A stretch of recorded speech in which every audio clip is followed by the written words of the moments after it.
il a sorti un gun de sa poche. This is America!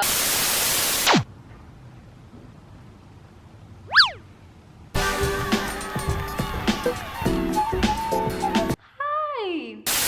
Hier matin, je me suis réveillée, j'étais d'humeur à rire et du coup, sur Instagram, j'ai demandé les meilleures pépites en ce qui concerne vos dates. En gros, vos rendez-vous de merde.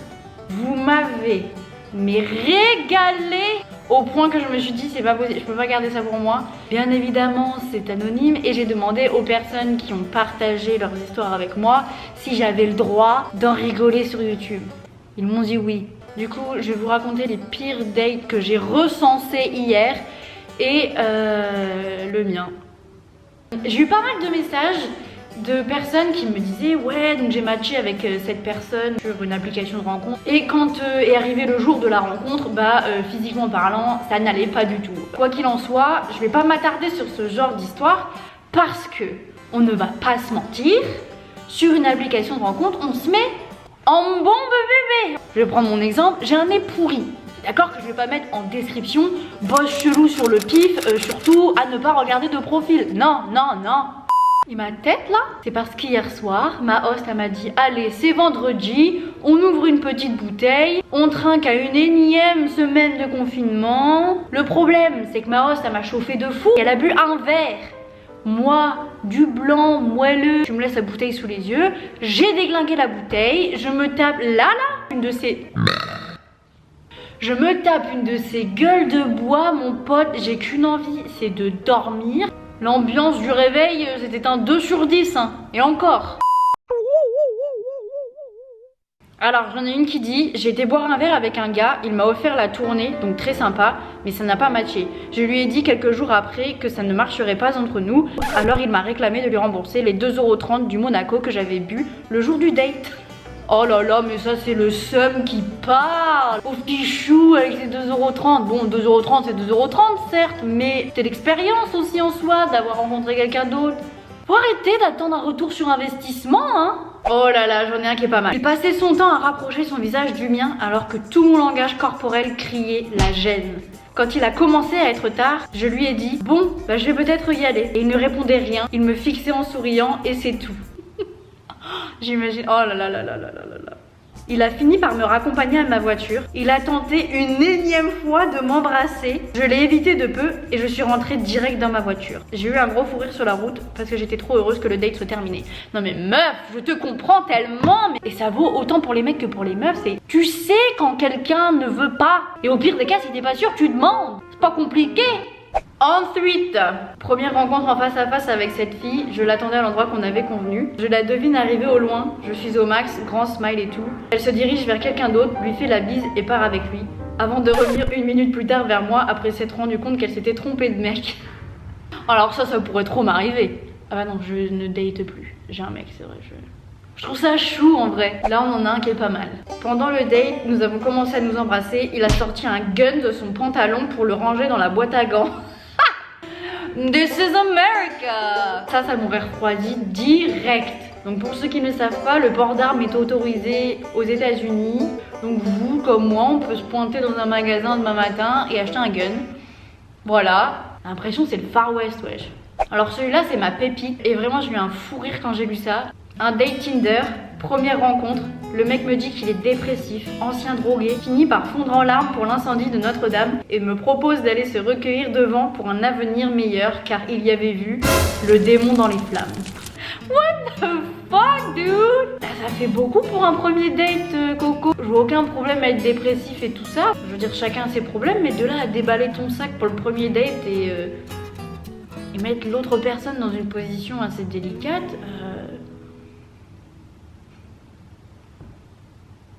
Moi j'aurais pas su quoi faire hein. Moi je vais vous raconter mon pire date aussi et je crois que ça date d'il y a genre 1 an. J'avais matché sur Tinder avec lui quand je me suis mise sur Tinder ici aux États-Unis en octobre 2018, un truc dans le genre. Vous savez, c'est le genre de personne tu matches avec, tu parles pas, genre vous avez sur Instagram et vous parlez pas. Genre c'était ça. Pendant plusieurs mois j'ai daté quelqu'un. Du coup j'étais plus du tout dans l'optique de rencontrer un mec.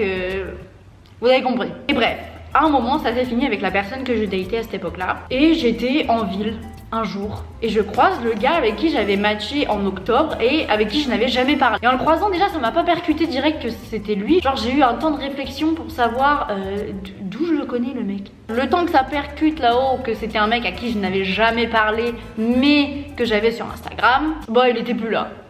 Je rentre chez moi, je fais ma vie. Le lendemain, il m'envoie un DM sur Instagram. On s'était jamais parlé, hein. Et je suis sûre que quand je l'avais aperçu la veille, il m'avait pas vu. C'était impossible qu'il m'ait vu. Déjà trop bizarre. Pour un peu décrire cette personne, genre vous voyez les personnes qui sont tellement parfaites que vous avez l'impression qu'elles sont en plastique. Il avait aucun défaut sur son visage. Genre le sosie de chez Marmour, mais en mode footballeur américain.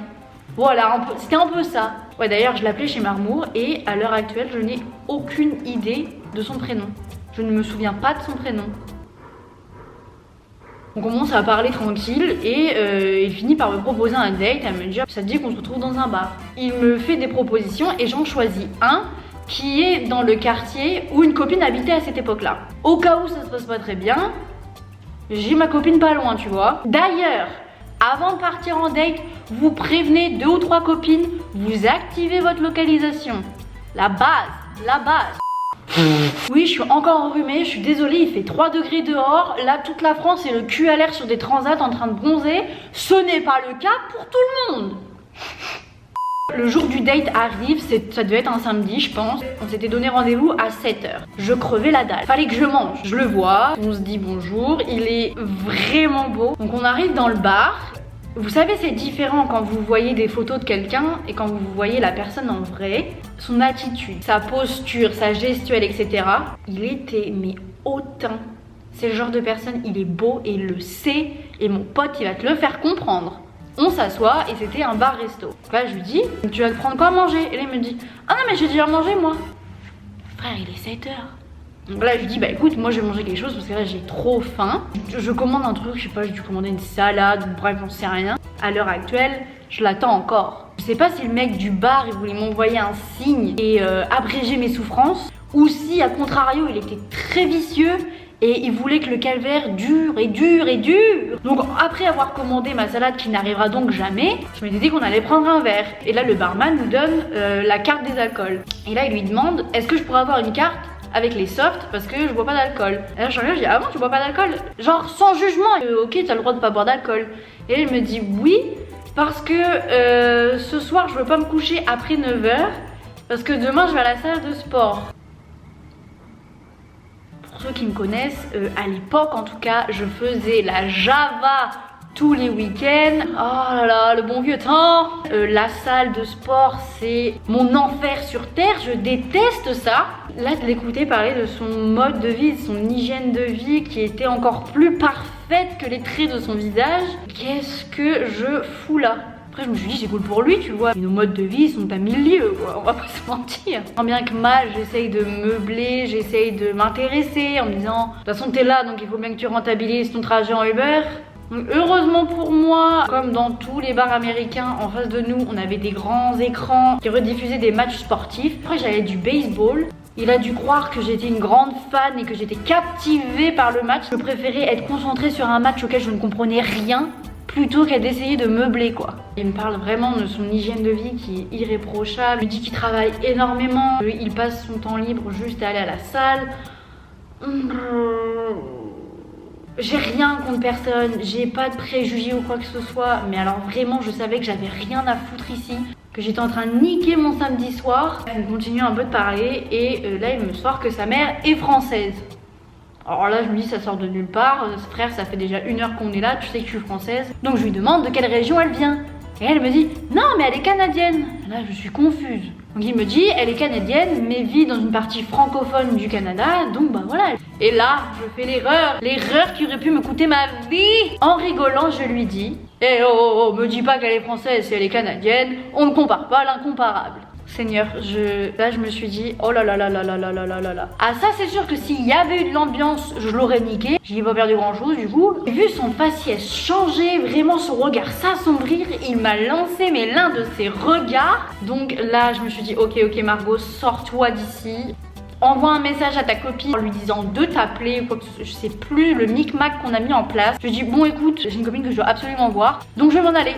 J'ai dû régler mon verre, je suis partie et il m'a suivi en plus juste après et il a vu que j'étais toujours au téléphone. J'étais avec ma pote, oh là là là, c'était horrible. Bon bah on se parle plus tard. Ouais. On ne s'est jamais reparlé. On est d'accord. Oh, le malaise. En soi, c'est pas terrible ce qui m'est arrivé, mais le moment de gênance.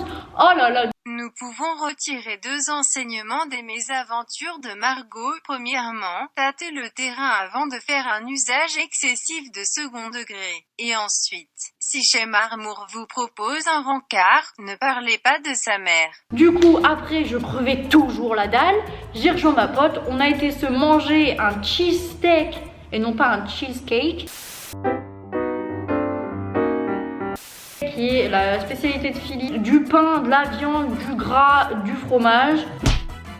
J'ai roté ça jusqu'au lendemain matin et j'ai vécu ma meilleure vie dans mon lit le soir à me dire bon bah voilà, c'est ça un date qui tourne mal. N'hésitez pas à me partager le meilleur de vos pires dates. Vraiment, alors moi c'est des trucs qui me tuent de rire.